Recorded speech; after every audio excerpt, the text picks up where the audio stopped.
Hello, Dr. Phillips. My name is Seth Bettis. And I'm Ben Hare. And this is our 2-axis mini gimbal. We modeled it off the DJI RS4 mini 3-axis gimbal stabilizer, but for simplicity, we only did 2-axis pitch and roll. The entire frame is built from 3D printed PLA material.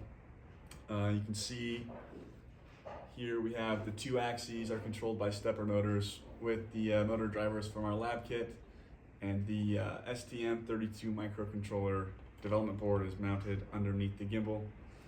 We're powering it with an external power supply at about 5 volts with 600 milliamps. And Ben's going to talk about how we programmed it. So I worked on initializing the ECE3710 protocol and initializing the MPU6050. So I have a whole bunch of modules here. I have the ECE3710 initialization for the microcontroller. I have the write register. You pass in the device register and then the register address and then the data. I have read register, which gets the device address and the register address. I have the MPU6050 init, which powers on the MPU6050, makes it up, configures it to send the accelerometer and the gyroscope data. And then I have this read function that continuously revisits the registers for updates. I have, in my initial function, I have I made a custom LCD module that it's like 10 times a second or something like that, sends the data over. It's measuring in tenths of a G for the accelerometer. That's why when I just lay it down, it shows up as 10 here, because it just didn't show as much data with just a full G. And the gyroscope is in degrees. So to go from raw accelerometer values to actual pitch and roll angles, we used a complementary filter, which is a sensor fusion technique between the gyroscope and accelerometer. You can see here was the ECE3710 init, and then coming down here, we actually have a calibration function, so we can calibrate the gyroscope upon initialization. We ended up not using that to keep it simple. When we calculate the orientation, we just call this calculate orientation function. It calculates the first run, so we get a calibration value, and then it goes through and calculates a deadband, and we calculate our pitch and roll angles from the accelerometer by taking the A tangent of the accelerometer, the acceleration value in the X direction, over the magnitude of the acceleration squared in the Y direction and acceleration squared in the Z direction.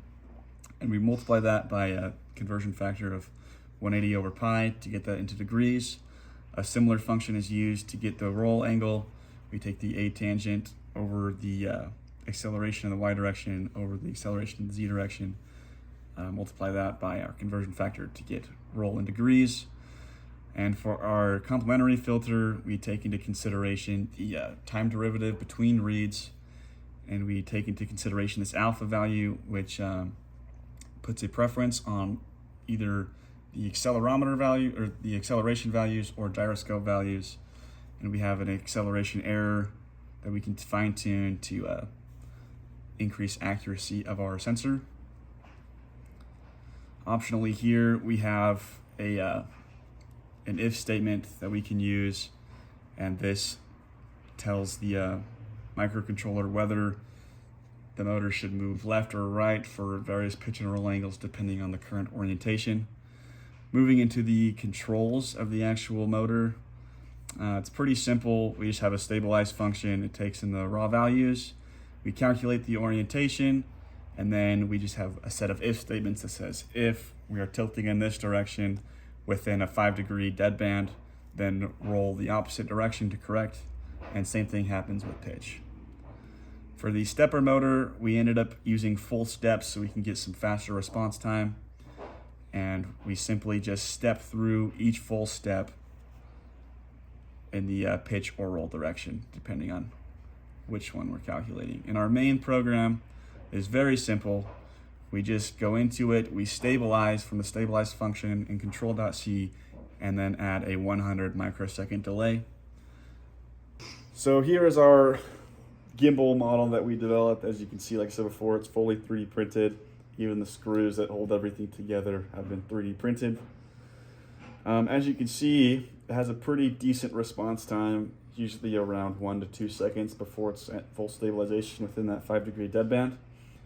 I attached the motor drivers to the side here to try and keep everything clean. As we demonstrate here, because we're using full steps and a very small or very fast delay, there is not a lot of torque behind these motors, so they get caught very easily here. But it does have a pretty good range of motion. We can go that way, back to center, and if I clear the wires around that nut, we can bring it all the way back around. It's very nice, very good design.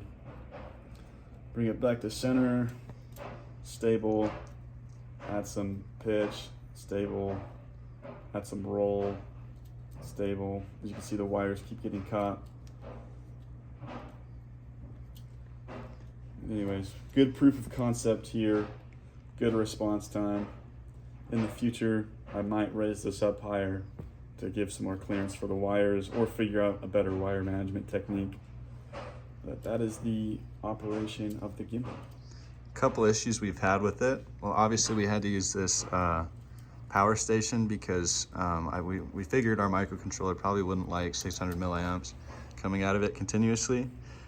And as you know, these are just very weak motors, and they struggle to get around these really long prototyping wires, which will sometimes come out in a moving system, will just fall out. But overall, it works better than expected. Yeah. Okay, so we proposed a 2-axis stabilizing gimbal, which is what we have here with the prototyping wires and stuff like that. It's obviously not a perfect polished final product, but I think the proof of concept is there. So I'd say we met all of our requirements. I don't know. In a future development of this product, we might add a third motor to get that yaw stabilization, just so it's a fully complete 3-axis gimbal.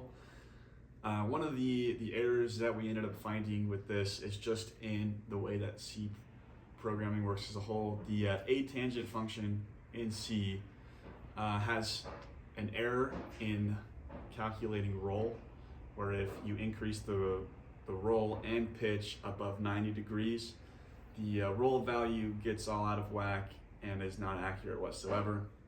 So in the future, we might find a workaround for that using some if statements and conditionals. Other than that, I do think we hit all of our initial requirements. We have our 5-degree deadband that we consider to be level.